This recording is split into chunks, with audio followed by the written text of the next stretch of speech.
बड़ी खबर कर्नाटक से जुड़ी आ रही है, जहां सीएम और डिप्टी सीएम के नाम तय होने के बाद से अब यहां काबीना पर चर्चा होगी और आज ये चर्चा के लिए सिद्धरामैया और डीके शिव कुमार दिल्ली पहुंचेंगे। आपको बताते चले कि हलफ बर्दारगी यहां तकरीब जो है वो कल होनी है, जिसमें कि नीतीश, तेजस्वी, स्टालिन, ममता, महबूबा मुफ्ती और यहां शरद पवार, जबकि उद्धव ठाकरे, फारूक अब्दुल्ला और अखिलेश यादव समेत कई बड़े लीडरान को शिरकत का दावत दी गई है। इससे पहले भी कांग्रेस कल कानून साज पार्टी की मीटिंग में सिद्धरामैया और अराकीन असेंबली के लीडर चुने गए हैं और उसके बाद ठीक गवर्नर से मुलाकात कर सरकार बनाने का दावा पेश किया गया है। तो अब यहां ठीक शपथ ग्रहण से पहले तमाम ऑपोजिशन के लीडरान कहा जा रहा है इसमें शामिल होंगे। तमाम लीडरान को दावत दिया गया है, एक निमंत्रण तो भेजा गया है और इसमें शामिल होने के लिए कहा गया है। बड़े अपोजिशन के लीडरान जो है इसमें शामिल हो रहे हैं। बता दें आपको कि उद्धव ठाकरे, शरद पवार,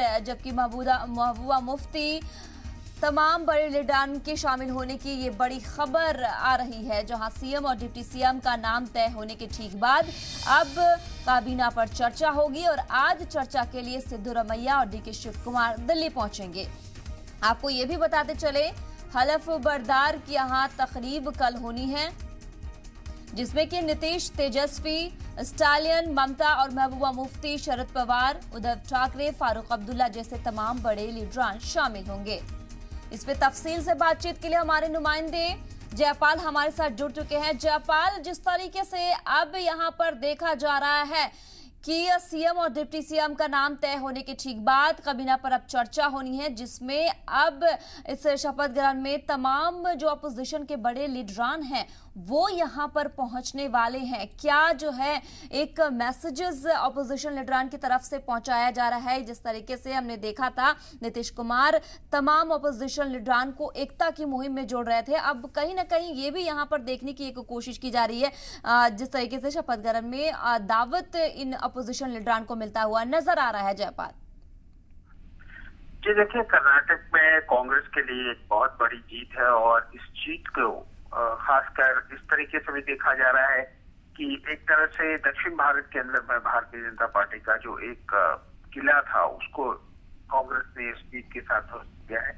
और आपको याद होगा कि 2018 में भी जब जनता दल सेकुलर और कांग्रेस ने मिलकर के सरकार बनाई थी, उसे भी एक वहां पर से भी एक तस्वीर जारी हुई थी और पूरे देश के अंदर में उसके बहुत बड़े मायने निकाले गए थे। ठीक उसी इस जीत को देखने के बाद भी जो है न सिर्फ कांग्रेस बल्कि जितने भी ऑपोजिशन पार्टीज हैं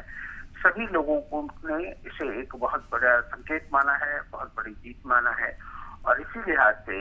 एक बार दोबारा कांग्रेस जो है एक संदेश देने की कोशिश कर रही है। जितने भी विपक्ष के नेता हैं उन तमाम और साथ के साथ जो कांग्रेस के मुख्यमंत्री हैं इस समय में जी, सभी लोगों को आमंत्रित किया गया है और कोशिश यही है ये जताने की कि 2024 के समय में अगर बीजेपी के साथ मुकाबला करना है तो सब लोगों को एक साथ इकट्ठा होना होगा, एक मंच पे आना होगा और एक मजबूती के साथ लड़ना होगा। ये संदेश कांग्रेस ने जोर दे दिया है कि बीजेपी अपराजय नहीं है, उसे परास्त किया जा सकता है, जो कि कर्नाटक में कांग्रेस ने करके दिखाया है। जयपाल, चलिए ये तो अब आने वाला वक्त बताएगा कि इस अपोजिशन एकता की मुहिम कितनी कामयाब होती हुई नजर आती है। बहरहाल ये बताइए, जिस तरीके से सिद्धरामैया और डीके शिव कुमार दिल्ली पहुंचने वाले हैं, चर्चा खास होने वाली है इस मीटिंग में, कितनी बजे तक आज जो है वक्त मुकर्रर किया गया है, कब तक पहुंचेंगे? देखिए, दोनों ही नेता जो है उस आज 10 बजे के आसपास यहाँ पर से बेंगलुरु से निकलेंगे, लगभग बजे के आसपास दिल्ली पहुंचेंगे और उसके बाद जो है